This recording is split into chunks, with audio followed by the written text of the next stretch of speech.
morning, gamers. Morning, It's gamers. 5 a.m. Gamers. And it's me, Ty. Hello. And I'm here with my lovely co-host for this segment. We've got Jacqueline. We've got Jay. Good morning. Big fan of the camera quality right now. You are so big. Good. Love that. We should be the biggest thing. Okay, so for those who are unaware, we are doing an advice show, and this is kind of a pilot to see how it goes, if we like it, and if we maybe want to do something like this on I almost said on network.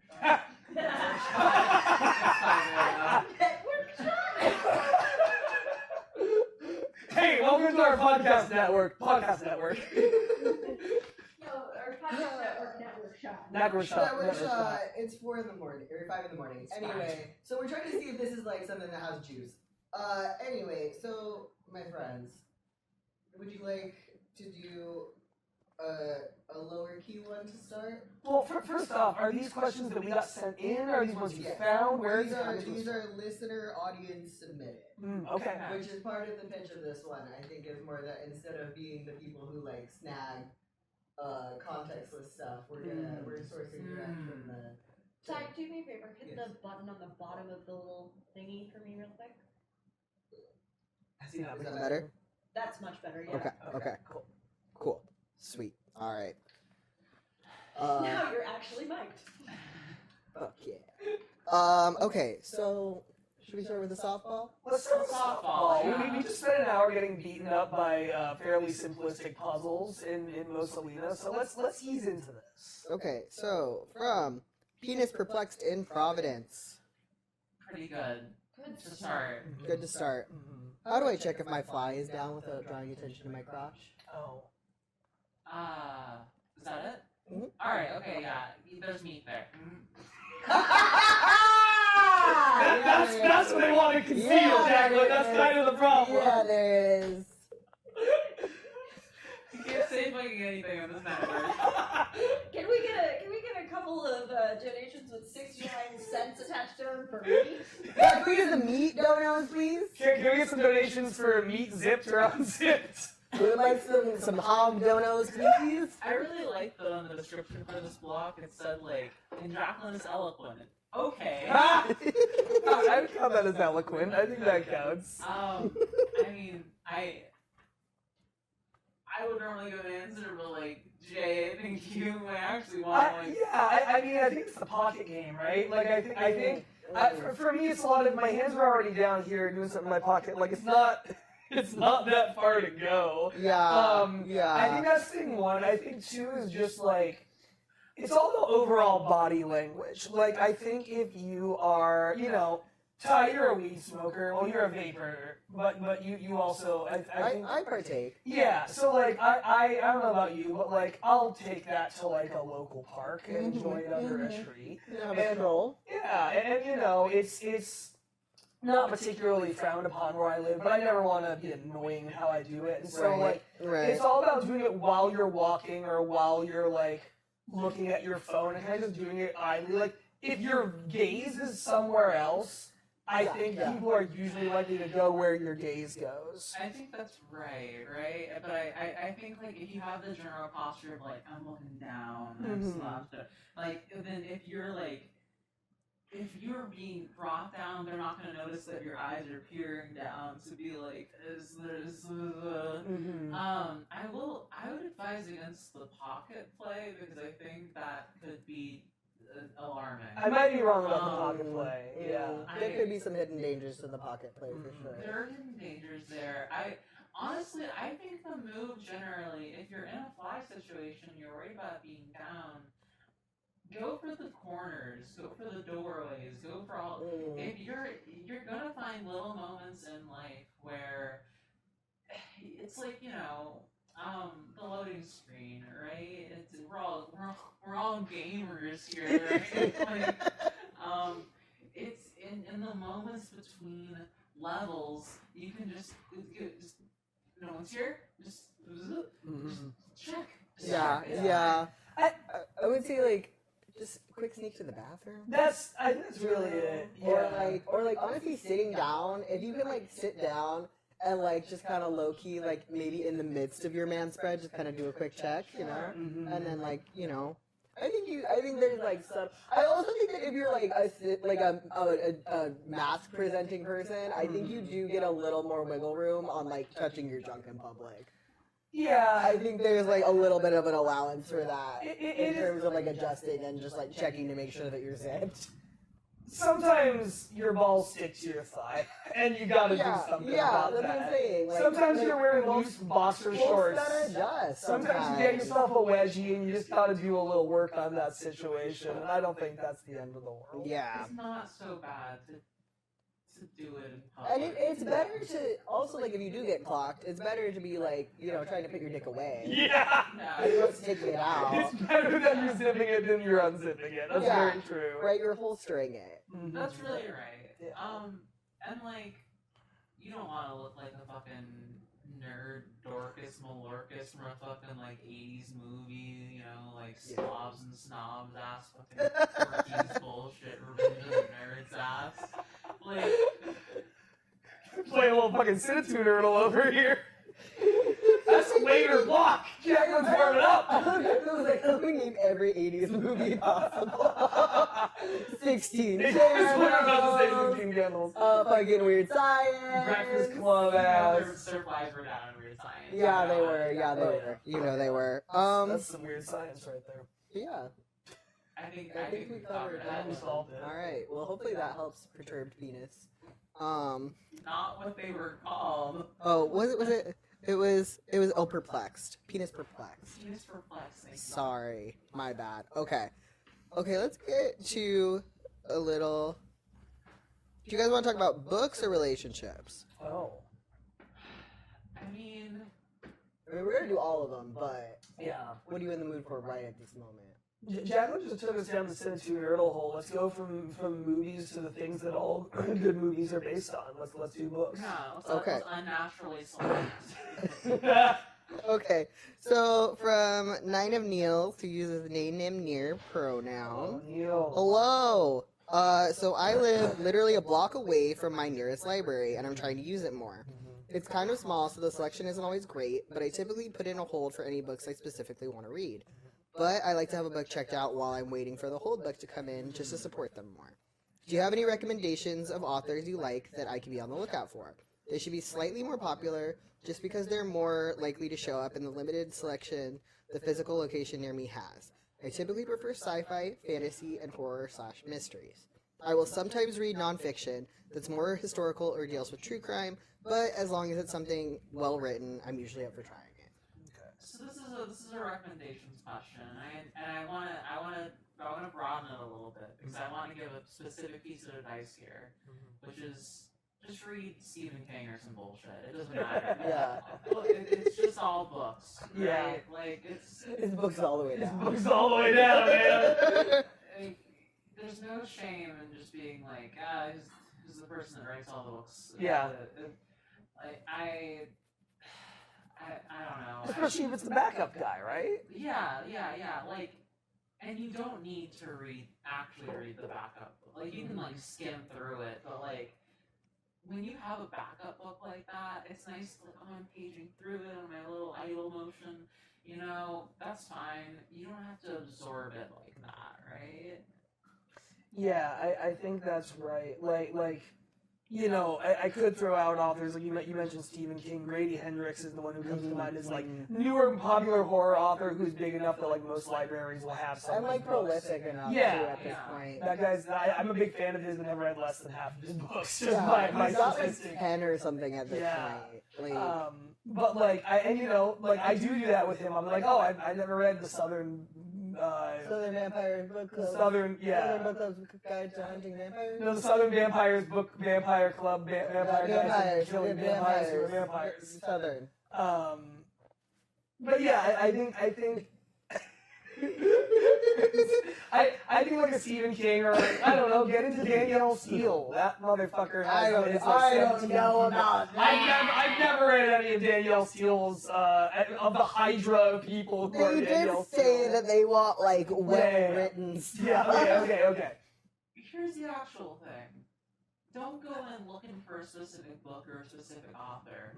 The library move is always go to the selection, rifle through, look for a cover that looks kind of cool, check it out. If it's bad, I'm sorry. Oh, I read a bad book.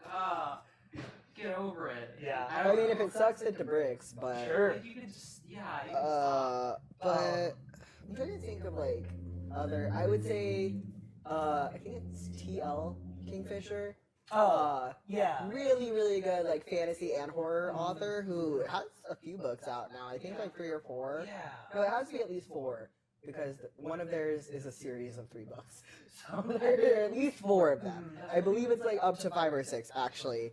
Who else is good? Stephen King, I think, is a really solid back just for like shit's easy to and fun to read. Yeah. If you want fantasy reads, some of which are a little denser, some of which are a little quicker, but also an author who has a lot of them. I've become a big Lee Bardugo fan in the last couple of years.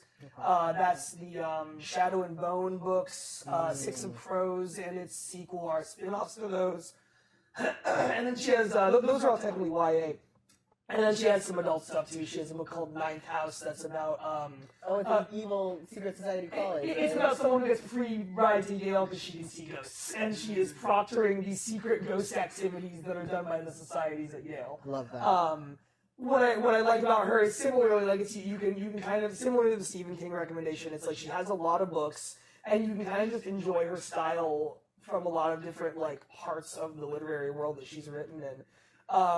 But the other thing I would say is, Niels didn't say this, but like if this is a concern at all, if you're worried about like having a backup read that you're slowly getting through as you are moving between interlibrary loan books that you actually care about, find yourself like a little lending library. Like my neighborhood has so many of those little free libraries outside of people's houses. Grab whatever the fuck you find in one of those. Yeah. One day, canceled author alert, I found one that had like all of Neil Gaiman's books in little paperback form. And I went, that guy's a motherfucker, but I'm curious to actually get around to reading American Gods. So I just have that on my shelf, and at some point I'll do that. I'm doing that with Monstrous Regiment by Terry Pratchett right now because I had a tiny paperback of it that I got years ago. Does it matter if it takes me a year to finish it in between books I care about more? No, it's the backup. So I think anywhere where you can get some just free paperbacks that seem like you might want to read them, that's also a great way to like do what Niels wants without limiting yourself to what the small library has. Yeah. Also, I don't know if your library has it, but if it does, you should get Libby because then you get access to all the digital books. Yeah. And I think they have them from like multiple libraries. They do, yeah. It's like audiobook licenses that you can really easily get. Yeah, because I'm a motherfucker and I don't go to my physical library because I'm an iPad baby. I read all my books on my iPad. Sure. Also, even some small, this is like not books anymore, but even some small libraries have like a library of things or whatever, like see if they have a fucking museum pass or whatever, see if they've got like a fishing rod, see if they've got a canoe, see if they've got, like, go to like DVDs and shit, or like CDs. Or like a violin, you know what I mean? Yeah. Just see what they got. I love the advice of trying to find a good book, turn to fishing. Genuinely, honestly, kind of the best advice I can give. Yeah, like, I mean, if you want to read, turn to fishing. Well, I mean, the question kind of is, how do I support the local library while I'm waiting between books? So, Yeah. I mean, yeah, fucking get a fishing rod if they have it, I guess. And like, yeah, I don't know. Fucking, like, don't eat anything. At the Probably not at the library. Probably don't. Get distracted. Like, I don't know, start a group. Start a, libraries let me do things there. Yeah, that's true. Definitely, you could probably take advantage of, like, club space. Yeah. I don't know how else to say it. No, club space is huge. When I was my local library was a big like community center in my town. I made a lot of friends there as a teenager because they had like a teen group. Which Niels, I don't think affects you. I believe you're an adult. But like group spaces like that are great. Sometimes they have like book club meetings at libraries. Yeah. Those kinds of spaces are huge. Well, maybe you could do, like, TTRPG stuff. Yeah. Yeah, I run LGBT groups. Like there's a lot of stuff like that. Yeah. I run a community gaming group that does TTRPGs like every couple weeks, and we basically take over the entire library after they close, and they're cool with it. Oh, You know, that's it's awesome. just That's really cool. Yeah, it's just like see what you can do. Usually libraries are like chill. Yeah, that's a good Yeah. rule. It's usually libraries are chill. I mean, this again maybe doesn't expand to Neil's because Nate said they had a smaller library, but like some of them have like 3D printers and shit, Yeah. or Sure, like yeah. crafting spaces and stuff, and like, hey, just use the fucking printer. You Or print shit. Honestly, use the normal printer too. Like, Yeah. how often are you print some stuff that you wouldn't print otherwise? in Yeah, your library? yeah. Seriously. Mm-hmm. Yeah. I think that covers that. I think we got Hopefully that I helps. think we killed it. All right. We ready for the next one? Yeah, you want to talk about relationships? Relationships. Hell yeah. All right. So this one is from Jackie, they, them. And Jackie says, Alex and I went out for a while about a decade ago. When we broke up, it was amiable and we're still friends who hang out sometimes. My problem is I've recently realized I'm still attracted to them. The incompatibility issues that made us break up are still there, so I know it's not a good idea to try to get back together with them. But do you guys have any advice on how to handle this particular situation? Because no matter how much I know it's a bad idea, a part of me still really wants to try. Okay, well, so first question, can you just fuck? Is that an option? That's not about it. That's a good opening question. Like, okay, this is like one of the I wish I was like there so I could be like further question. Yeah, I know. Right. But like with what we've got, that's always a thing, and like. Cause like, yeah, I feel like you should fully. I feel like people are a little gun shy of like a friends with benefits situation. Yeah. A lot of the time, I think people are afraid it's gonna like fuck up the friendship aspect of it. But it's like if you guys are good enough friends and you have the communication skills, I feel like it is possible to be like, hey, we are friends and we are attracted to each other, but we don't necessarily want to like be in a full relationship. Yeah. So if you think that you are capable of that and the other person is, I feel like that would be my number one of just bang. I think that's good, and it's like obviously there's the questions of like are they single? Like do they seem is there a read on whether they feel the same way? Right, That's right, my right. main thing. But I don't know. I am friends with my college ex, and I wasn't for a long time. We kind of rekindled that like a year ago or so, and after it happened, there was a while where I was like. And I don't know, Jackie, if this is how it is for you, but like, there was a while where the question I had was like, hey, like, you know, I was curious, like, hey man, are you happy? Like the question of like, well, okay, we've both gone a bunch of places in our lives since that relationship. Are you good with where you're at? Am I good with where I'm at? If we're not, would banging, dating, whatever, let's say not fix that, but improve that in some way. Like, that's a good thing to ask. And I don't know. I think if you're... I'm sorry, did it say they stayed friends or they reconnected? Let's see. We're still friends who hang out sometimes. Okay. I think, like, if you have a read on that, that's part of... Like, I do think it's a little bit... If you can be friends with benefits and bang, then bang. But, like, on the more, like... I don't know. On the more emotional note of it, I think it just comes down to like looking at them and like trying to get a real read as to whether, like, I don't know. Ask yourself whether it would really improve your life where you are now versus where you were then. I know you said the incompatibility issues are still there, but like, I think it just comes down to asking how you've changed, how they've changed. A decade's a long time. Yeah. Okay. So yeah, because I mean they went out for a while about a decade ago. ago. So, I mean, y'all could be very different people. Yeah. Which, I mean, you said that the incompatibility issues are still there. So, clearly you know that. I guess I wonder how you know that. Like, and what the chat has been. And then, I don't know. I mean, if you're that, like, I guess if you're that aware of the incompatibility issues too, I guess my thing would be, like, if you can't bang it out, just gotta be friends. Just gotta suck it out. Gotta be like, they're hot. That's what it is, what it is. You can have a hot friend. You can have a hot friend. Yeah. It's really normal to have a hot friend. Yeah. Many such cases. Yeah, and I mean, that's also fine to be like, hey, my dear friend, you're fucking hot. Anyway, let's move on. Like, it's okay. I think it's okay to acknowledge that and to have those feelings. Just don't be weird about it. Don't be weird about it.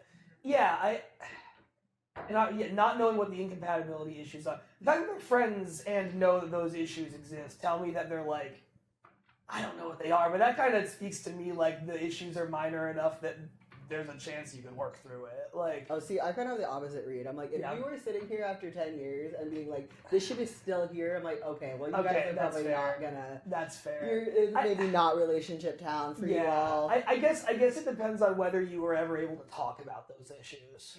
And whether talking about it was constructive or whether it was like, I don't know what to tell you. This is just part of who I am. Yeah, because sometimes it is. Yeah, sometimes it's just man, I'm like that. Yeah, sometimes your shit just doesn't line up. Which again, it has been 10 years, so I mean, maybe it's worth investigating how like deep those incompatibility issues really are still. And if you're like willing to compromise maybe in different ways than you would have been the first time. Or are you just yearning for something you once knew because it's familiar? Yeah, exactly. Because again, Alex might not be like the same person that you dated 10 years ago. So like you do have to take that into account as well, which again, you're friends, so you clearly do know them now, but you only also hang out sometimes. So like I don't know where the closeness and the like intimacy of that relationship is at. And so like there could be a lot of room for like Alex to be a significantly different person, and also you too. There's a big difference between like, oh yeah, we hang out once a week, and like, oh yeah, we hang out once a year. Yeah, exactly. Yeah. Oh, so yeah, I don't know. I think I would tread carefully with this one and just probably do a lot of introspection on what are those incompatibility issues, and also the most important question is just, can you just bang? Yeah. Can you just bang? Are you chasing who you were 10 years ago together, and also can you just bang? Can you just bang? Because if you can just bang and be friends and have that not be fucked, I really do think that's the option. I think that's the one to pursue, Jackie. Banging. Banging. Give it a try. Friendly banging. All right. You don't want to talk about minions? Banana. Okay. Hi, Moonshot crew. What arguments would be most convincing to my husband that a Minions-themed bathroom is a good idea? Our kitchen is already Minions colors, and I think having another room match is a good idea. Oh, and there is actual additional context here. My husband picked our kitchen colors without realizing they were Minions, in parentheses, and I just didn't tell him. So it's not like the Minions kitchen was an on-purpose idea like the bathroom would be. I'm really feeling what it's like to be Griffin McElroy right now. I mean, like, how to best convince your husband something is a good idea, right? Like, say, like, I like this idea and I think it'd be funny. Step one. I think that you don't convince your husband. I think that if the Minions kitchen was an accident, the Minions bathroom should also be an accident. I think that we engage in some light spousal gaslighting, and we sneak the Minions bathroom in. Wait, I don't just really like that yellow. I don't know. Babe, the kitchen looks so great in this yellow. And then look, we have this wainscoting that's black, and it looks really great. And then, you know, we got some babe, these overalls. banana fucking soap dispensers were on sale at the Home Goods. Aren't they dope? And then, oh look, these jean towels. The jowls are available from the fucking TJ Maxx.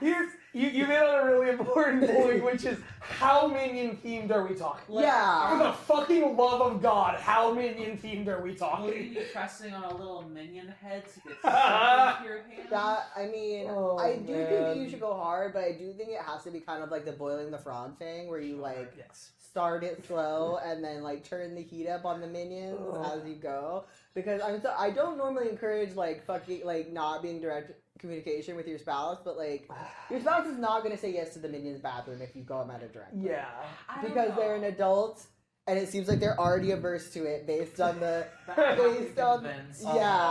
yeah. So it's like, okay, so like don't ask for forgiveness or don't ask for permission, ask for forgiveness. Just minions them. Minionception them. And here's a question too, right? Does your spouse like how? Look, think about your home. How many themed rooms are there? Some people they go hard. They have like every room is a different theme or whatever. I kind of have that going on in my house, but like I also think there's a degree of like, oh, I have a general unifying theme, and also I have a Minions bathroom. That's not right. That's so funny. Yeah. It's Which bathroom is it? I've been to your house. What the hell are the themes of your house? all right. So Not gonna the see it. living room is ship themed.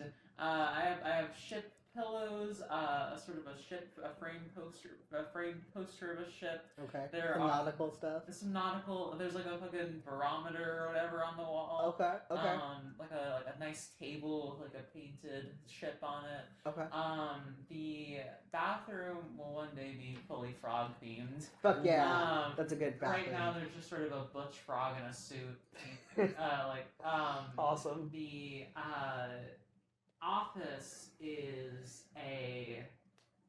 office is going to be bird themed. We only got one picture of a bird in there so far, but it's a theme in progress. it's about building on the little things, Yeah, right? yeah. I actually am coming around, and I think start with the little things. Yeah, and then, you have to slowly turn the. Also, I've heard actually on other advice shows, some people whose partners have like bric-a-brac that they don't love, they give them like, you can put all of your shit up in the bathroom, and that's like the bathroom. Yeah. So if your partner has any shit that you don't love, what if you were like, hey babe, put it in the bathroom, and then they're happy because their shit's up, and then you slowly minions the bathroom. Or like go room for room. Maybe there's another. Maybe they have a theme that they want. Yeah. That's another good point. Yeah, does your husband have something really fucking stupid that he wants to do?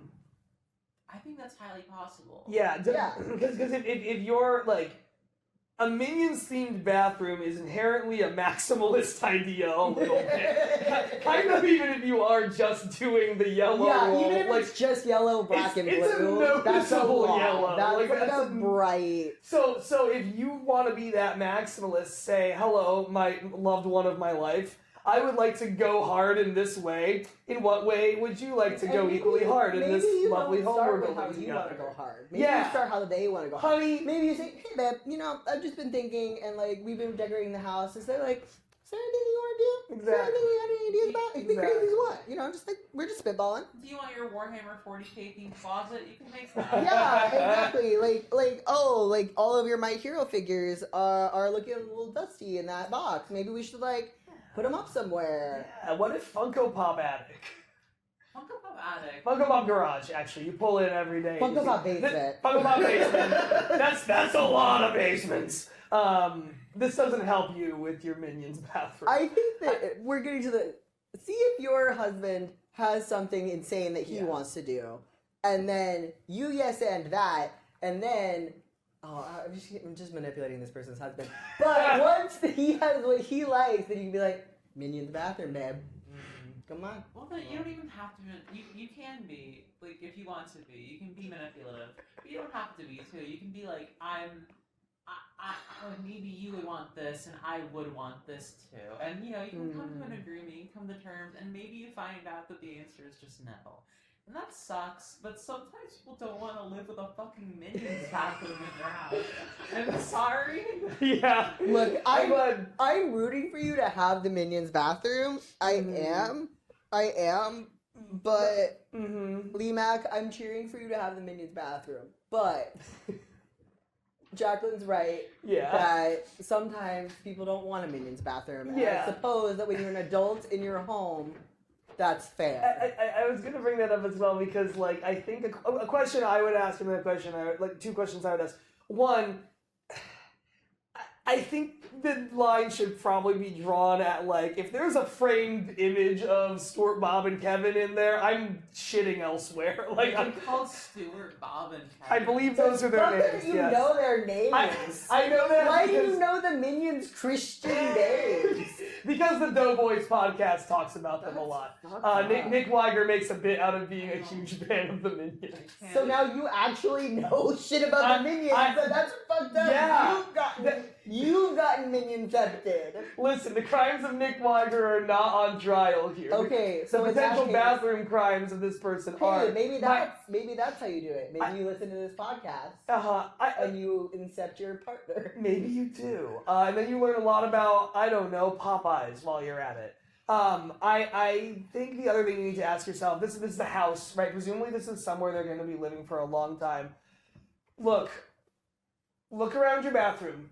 Ask yourself, do I want to spend 20 years pissing and shitting in a Minions themed bathroom? I know who asked this question. Yes. Yes? Yes? Are you going to be... I think that you would... I'm ballparking. Are you sure that you want to be in your 40s and 50s? Are you sure? Ask yourself. You get old. Maybe you have kids. Maybe they have kids. Your grandkids come over one day. Do you want them to have to use the Minions bathroom? I want to know which bathroom is it in. That's also a great question. Because is it like the guest bathroom? Is it like your guys' master bathroom? Because that's really funny. Although they did such a match the kitchen, which kind of makes me think guest bathroom. Or is there like one bathroom in your? If there's only one bathroom in your house, Then don't do the... If there's only one bathroom in your house, move. If there's only one bathroom in your house, move. But beyond that, yeah, I'm getting kind of a guest bathroom vibe. Yeah, but I think visitors will use which that. I think might make that a little harder. I think if it was a bathroom that like was just one that you and your partner were gonna use, but like once you bring your guests into the Minions bathroom, Yeah. If your guests are walking into your bathroom and aren't cool with that, you need better friends. That's true. it's true. But I also do just think about like your friends who come over a lot, right? Like, and you're like, guess it's time to go piss in the fucking Minions bathroom. They Like, should be used to it. they should That be, is a but skill issue. yeah, I mean, I don't disagree, but also. and can I say I don't like the optics of having yellow walls in a bathroom. I don't think you should have yellow walls in a bathroom because of pee. What about I if you agree did with the purple Minions from, I believe it's the third one? What? That's also- That's also a visually offensive color for a I bathroom. love the Despicable Me films. Not the Minions. I was paid to watch the Minions film in theaters, but I love the Despicable Me films though. But yeah. Yeah. You know how much more I want to think about this question? About the nada. Wait, Okay. that's a pollinate. That's not a minion. Yeah, I was picking up what you were putting down. Alright, we got one more. Alright, what do we got? Okay, so this is Take us out of the from Minions bathroom. This is from Not Your Replacement Mother, they, them. And it says, I have an older brother, Bill. He's in his 30s and still lives with our mother. Normally, I don't have a problem with that, but in this case, it's very much a he doesn't want to grow up and she's coddling him situation. And as our mother is getting older, she keeps bringing up how, quote-unquote, someone will need to take care of him when she goes. Bill is perfectly capable of taking care of himself if only he'd be willing to do so.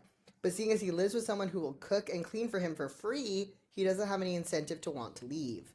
I want to try to convince my mom to get him to move out so he can learn to be independent. So I'm not stuck dealing with a grown man-child when our mom passes. Do you have any idea on how you'd approach that?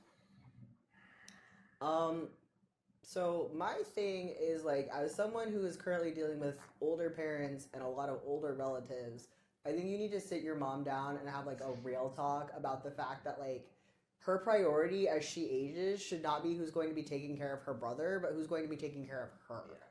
And I think it's really important for you to contextualize that as, like, hey, Mom, when you are older, I cannot be having to take care of you and him. Like, that's fucking nuts. Like, he is an adult and is, like, you know, seemingly perfectly fine in most ways. Like, it doesn't seem like you haven't mentioned he has any, like, disabilities or any reasons why he would need to be, like, treated any differently. So, like, I would just really be like, hey, like, when you are older, like, that is going to be, like, you need to be cared for, not the other way around. And, like, I cannot be dealing with him and you. These are, like, he and I should be a team helping you, not, like, you and I being a team worrying about him. I think on top of that, I agree with that completely. I would also add, like, I don't know your mom or your relationship with your mom, but if this is something you can broach and get this conversation to happen, make it also be a conversation of, hey, how did we get to this point? Like, hey, Mom, from your perspective, like, how did we get to that point? Because, like, if I don't know if did they say if their brother has a job? Are they working at all? I assume they would be out of the house if so. I don't know what they do with their time all day. Is the question? It doesn't say. Let's see. Oh, Bill does have a job. Bill has a job and does help our mom pay rent, so he's not totally useless, which is part of why I'm having a hard time convincing her to get him to move out. But I often volunteer to help her out financially when a crisis pops up, so it's not like him leaving. So I think the other thing that I'm kind of picking up here is like, I think you're too focused on him moving out. I think the issue is less that he lives with your mom and more that your mom is enabling him to be a lazy fuck. Yeah. Like, you can live, like, right, because you even said, like, you have no problem with someone living with their parents, right, as long as they're contributing. And, like, he's contributing financially, but he's clearly not contributing to the house, right? So I think, like, that's a thing of, with your mom, again, of being, like, he doesn't have to move out, but, like, he needs to do the fucking dishes. Yeah. Like, he needs to, like, pick up after himself. And again, I think framing that as like, Mom, you are doing him a disservice because like you're worrying about who's going to take care of him when you're gone. He needs to take care of him when you're gone. Yeah. And like you're not setting him up for success in that way. And I really like your point, Jay, about like get the perspective of like how do we get here, because I think that it's important to like if you want to have a conversation, and I feel like people discount just like, let's sit down for a while and have a conversation. Because I feel like people are like, well, I talked about it. You probably maybe didn't talk about it. Maybe you feel like getting the like, well, how do you actually feel about it and how things have gone is big and can make it feel less like, Mom, you gotta do this. Yeah, well, especially because like maybe highlighting the differences of like how Bill is there versus how you're not, like, and how there's maybe like some unequal treatment there. Like, why are you out on your own dealing with all this shit and Bill is at home being coddled? I mean, paying rent, but other than that, like, apparently not doing chores and shit. Like, where's the disconnect? What's the difference? And like, how do you see your mom's perspective? How does your mom see your perspective on that? It's also tough because, you know, as you are your mom's kid, he's also your mom's kid, and so there's always going to be some degree of like, well, I'm going to do whatever I can for him. Like I have a family member who's going through something a little bit like this, but with an older family member. They're both in their 70s, and one of them is going through like memory issues, and the other is spending a lot of their time, and has been for a couple of years now, like driving them around to appointments and like helping them manage their money and housing, and like that's all great help to do, but it is running that family member's life. Like, and the thing about that is that, you know, they grew up together, and so whether it's that or whether it's your case where it's your mom and your sibling, like, there's obviously decades of history that bind everyone together here. It's not like no one's talking about cutting anyone out of anyone's life. It's just about giving someone a push. And so if it's just about talking to your mom about what does that push look like, I think just come to it from that end. Yeah. And I do think the full-on, like, having him move out thing is probably too hard of a push. I think that's right. Especially because, like, if your mom is getting older, it might be comforting to know that she does have a child in the house who's, like, there in case she needs someone. Yeah. And I think that you can, like, kind of frame it like that and be like, hey, like, I'm really grateful that Bill is around in case you need someone. That being said, I do think you probably could use a little more help around the house. Like, that kind of thing.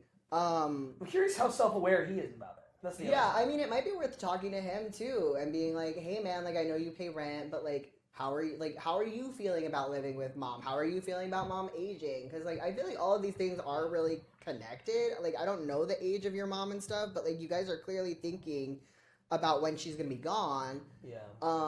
And so I think that like, kind of having that family meeting of like, what are we thinking for when mom gets older? What are our plans? Because, like, as someone who's just been dealing with, like, deaths of older family members and stuff, like, there's a lot of shit you don't think about. And, like, the more that you can plan and be ready, as weird and uncomfortable as those conversations can be, like, if you guys can sit down and be like, hey, like, when mom starts having mobility issues, Bill is going to be in the house, he's going to be ready, he's going to be ready to be her caretaker. Yeah. Or if Bill's not going to be ready to do that, that's a conversation. Yeah. That's something that you guys need to plan for. And if Bill's not going to be ready to do that, what the fuck is he going to be doing? Yeah. I think like I would have that be a one-on-one conversation with Bill and be like, hey, if you're gonna keep living here, you know, like this is gonna be your responsibility at some point, right? Like, how do you feel? Like, and don't even be like, are you prepared? Like, how do you feel about that, Bill? Yeah, or like even treat it like that. Yeah, I mean, maybe not even saying like it's going to be a responsibility, but like, hey, like as mom gets older, like we do have to think about this, and I would imagine if you're gonna stay here, like it's probably gonna fall on you. What do you think? Because like if that's a wake up call for him, and he's like, oh shit, I'm not ready for that, then you can be like, well, we have to figure it out then. You know what I mean? I think like a lot of people are very happy to not think about things until they happen, but it's like shit's gonna come pretty quick once it gets going. Yeah. So, and two, I think like it's important with your mom. Like it seems like she very much has that instinct of like protect and coddle, which is not necessarily a bad thing, but it's like again when she's gone, he can't be relying on someone else to take care of him. Like part of taking care of him is teaching him to take care of himself. Yeah. And like she will not have succeeded as a parent if she's not able to do that. And I don't know if there's a gentler way to tell her that, but I think that's a point that like needs to come across. Yeah. I feel like in these conversations also, once you start having these conversations, you oftentimes find that people are thinking these things themselves, and you know, you have the limited perspective of like looking in on this from your own viewpoint without realizing that maybe they've had these conversations between them. Maybe each of them have their own perspective on things that they thought about, but that they, you know, haven't shared with you. That's why I think having these like as open as you can conversations is really important, because that can, if not solve things, like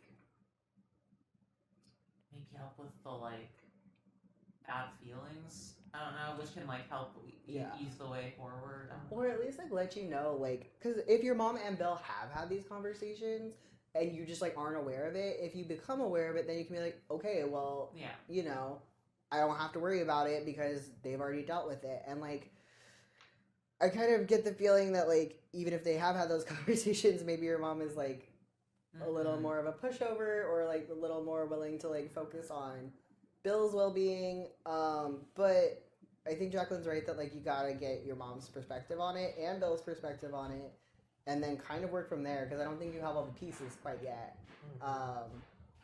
And just in general, I think having like those family meetings to have those conversations about like the future, especially because like Bill's living in the house with your mom right now.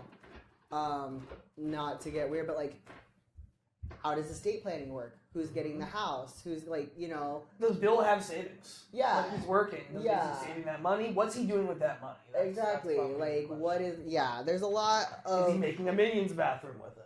Yeah, and there's a lot of, and I mean, like, if he is, go with God. But there's just, like, a lot of questions I think that you guys need to have answered. And I think some reality checks that need to be put in place for maybe your mom and your brother, but that are constructive more than like trying to get him out of the house. Yeah. I don't know that that's the focus that you should go with. Yeah. All right. Easy question squared away. We're fucking smart. Crushed it. That's our last question. Cool. But we do have some more advice for you all, which is you should donate to CASA, which is a Mid-Atlantic organization helping out with immigrant rights. They do organizing, they do education, they help people with citizenship applications. They're very dope. We are over $4,000 donated. We are trucking towards 5. You can do the ! donate to check that out. Send as much as you would like. I believe the bottom limit is $1 and the top limit is as much as you can imagine. So please get those donos in so that we can keep helping CASA with all of their great work. And I think that's going to wrap us up for this second. We will be back soon with Rise and Grind, right? It's time to rise and grind, gamers. Rise and grind.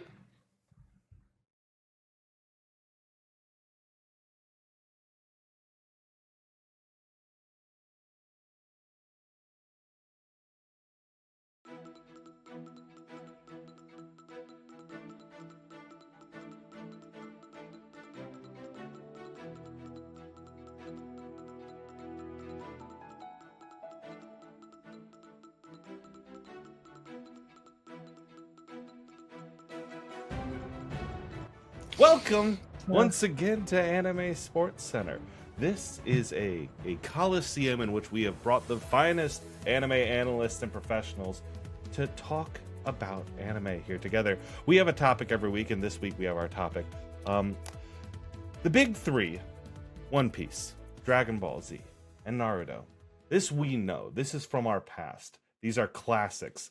Now, while One Piece is still going and Naruto and Dragon Ball are in their next stages, they are absolutely not the newest big three, the current formation of it as we know. Who would you say is the modern anime big three? Floor is open. Yeah, as a person that just took an antidepressant and a blood pressure medication through a mojito-flavored LaCroix, I think I'm the right age to talk about the big three in anime. That's because it's a thing that hasn't been relevant since I was 14. Riley, you got it wrong in the intro. It's a group of three anime. It is One Piece. It is Naruto. What's that third one? Right, it's not Dragon Ball, it's Bleach. If you're going to come for the big, you're going to come correct. Yes, I was you just moron. having this conversation like 3 days ago. It's Bleach. And here's the deal. Yeah, don't give me minus points. I'm right. Here's the deal here. The big three as a concept is not about what is the most popular thing right now. It's what's the most popular three things coming out of Shonen Jump.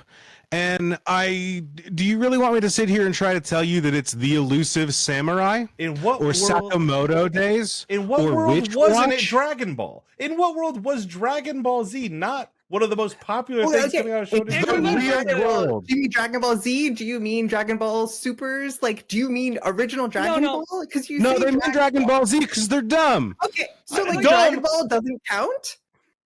Dragon. Okay, Particularly, here's your three. Here's your modern three. You want to know your modern three? Who cares about the past three? Bleach, not Bleach, whatever. Your big three of the current It's day. Bleach. Dungeon Meshi. Okay? Mm-hmm. Right? Okay. Chainsaw Man. Okay. Okay? In 2018's Rascal Does Not Dream of Bunny Girl Senpai. You know I will always come to the floor to defend Rascal Does Not Dream of Bunny Girl Senpai, unfortunately. It's one of my worst qualities. However, none of those three are the big three. None of them appear in Shonen Jump. Shut up. It's on the website. They don't put it in Teen Boy magazine, okay?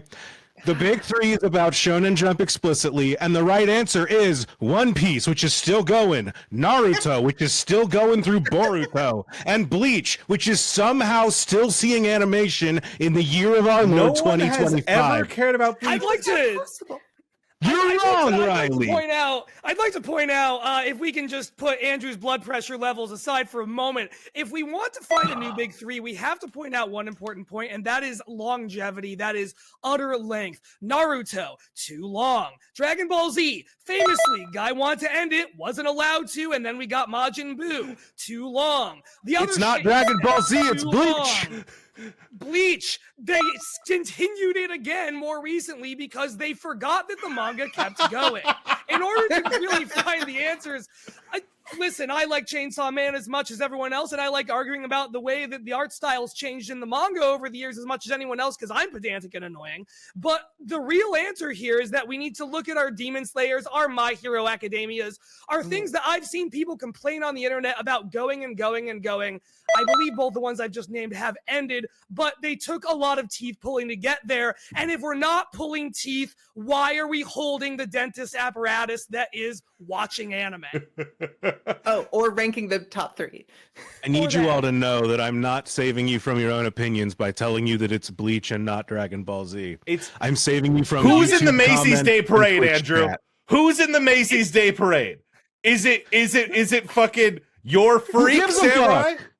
Is it The real Naruto? answer- Is the it real answer is that Luffy you're talking even? about two different eras. It's You're talking about two Goku. different eras.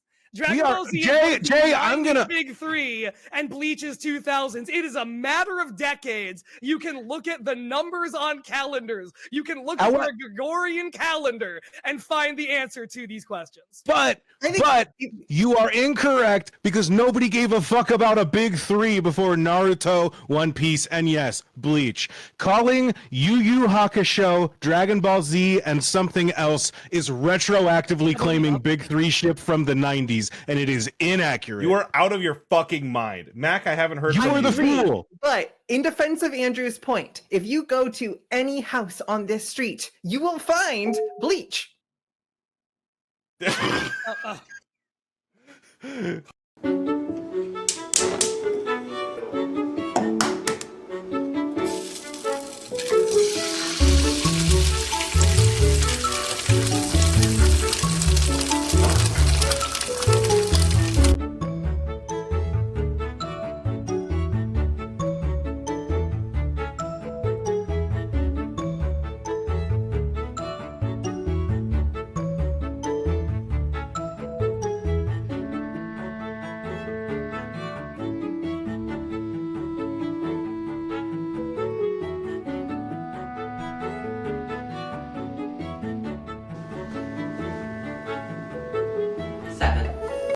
Yeah.